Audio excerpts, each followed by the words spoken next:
ये क्या है जी? तो अगर उस डॉक्टर का चेहरा ही नहीं देख पाएगा तो वो कैसे उनसे कम्युनिकेट करेगा पेशेंट? क्या हिजाब लगा कर के कोई महिला वो जो है किसी मरीज को देख पाएगी, या मरीज जानेगा कि मेरा कौन इलाज कर रहा है? तो देखिए, ये आचरण मर्यादा के में ही था, क्योंकि नीतीश बाबू को पूरा अधिकार था। माननीय मुख्यमंत्री जो जनता के द्वारा चुन कर के आया है, तो ये आरोप जनता पर लग रहा है कि मुख्यमंत्री पर लग रहा है? सिक्योरिटी से पास किए हुए जो भी वहाँ के कर्मचारी थे, यदि कोई आदमी बुर्का पहन के जाए या हिजाब लगा कर जाए, ये राजनीति के सिवा और कुछ नहीं है। कोई इनकार नहीं कर सकता कि महिलाओं के विकास के लिए सर्वाधिक पहल बिहार के मुख्यमंत्री श्री नीतीश कुमार ने की है।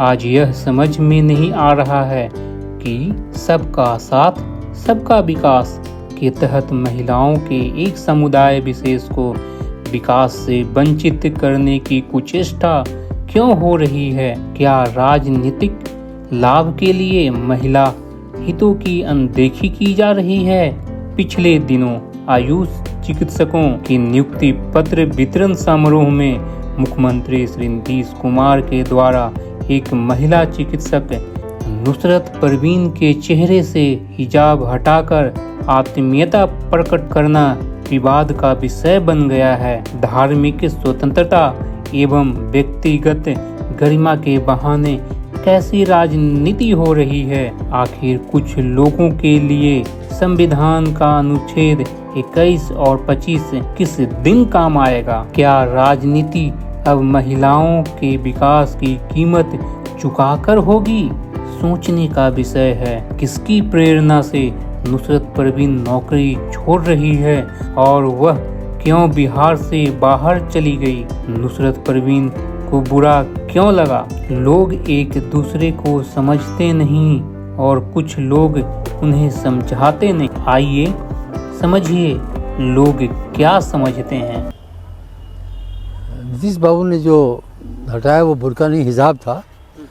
और ऐसा है कि वो जो महिला जिनको ये मिल रही थी नियुक्ति पत्र, आयुष चिकित्सक बनी है, तो देखिए, ये आचरण मर्यादा के में ही था, क्योंकि नीतीश बाबू की सुरक्षा Z+ सिक्योरिटी है। तो उसमें कोई भी आदमी अपना चेहरा छिपा के अगर उनके नज़दीक जाता है तो हमको लगता है कि ये मर्यादा का उल्लंघन है। तो मेरी समझ से, हो सकता है मैं गलती बोल रहा हूँ, नीतीश बाबू को कहना चाहिए था किसी महिला सुरक्षा कर्मी को कि आप इनका चेहरा दिखा के तब इनको भेजिए, पर नीतीश बाबू ने खुद ही कर दिया। तो इसमें कोई ऐसा बहुत आपत्ति की बात नहीं है, पर यहाँ तो तिल का ताड़ बनाते हैं लोग, वही तिल का ताड़ बन रहा है। कोई नीतीश बाबू को पूरा अधिकार था उस जिसको दे रहे हैं नियुक्ति पत्र उसका चेहरा देखें, लेकिन ये संभवतः शायद कोई महिला पुलिसकर्मी करती तो ये ज़्यादा अच्छा होता, उचित रहता।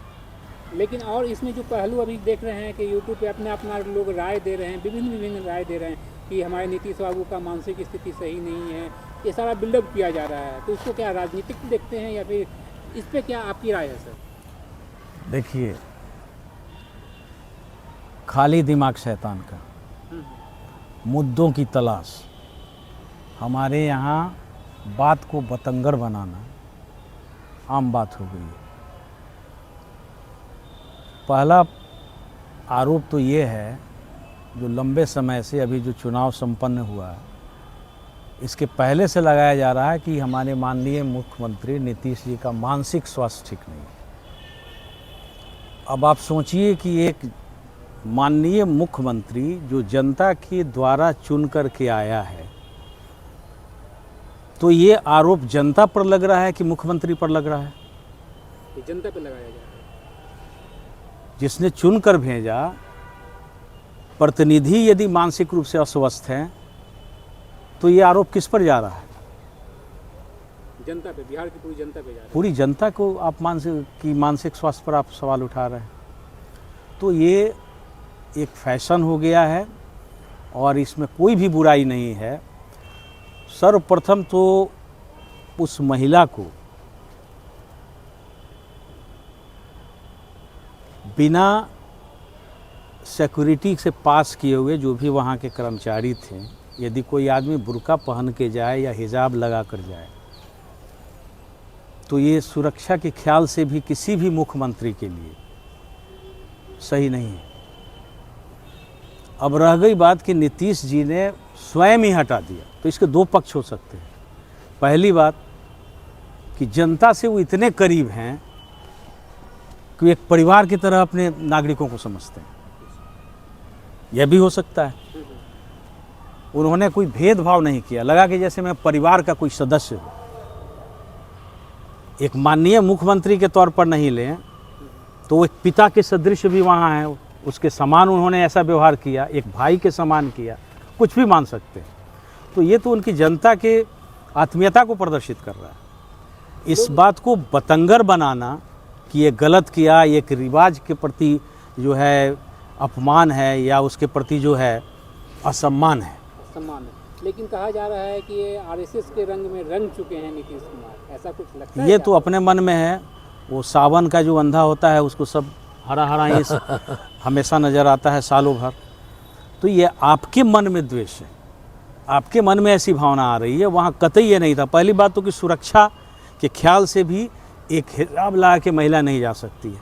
एक दूसरा पक्ष यह भी है कि वो नियुक्ति पत्र दे रहे हैं एक चिकित्सक को कि आप अब जाके इलाज करें। क्या हिजाब लगा कर के कोई महिला वो जो है किसी मरीज को देख पाएगी, या मरीज जानेगा कि मेरा कौन इलाज कर रहा है? बहुत सारी घटनाएं आई हैं कि फर्जी डॉक्टर जो है इलाज करते हैं हॉस्पिटल में।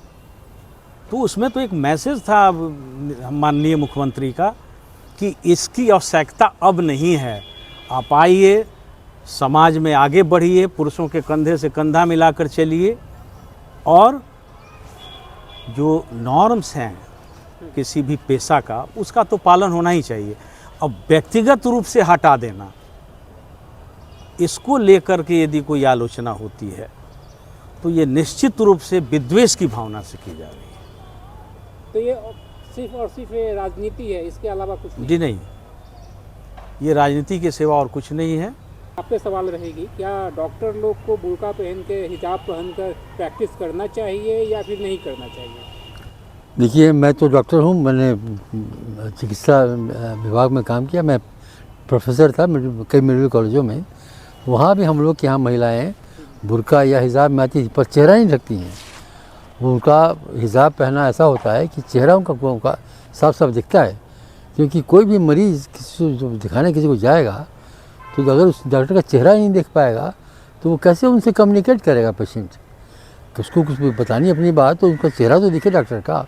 तो हमारे यहाँ बहुत महिला डॉक्टर हम लोग के साथ काम करती थी। PMCH में, मैं रिम्स में भी लेक्चरर था वहाँ, या NMCH में था, वहाँ काम करती थी महिलाएं, लेकिन वो लोग अपना चेहरा नहीं ढकती थी। बुर्का पहनती थी लेकिन चेहरा दिखाती थी, हिजाब लगाती थी पर चेहरा दिखाती थी। डॉक्टर साहब ने बिल्कुल सही कहा।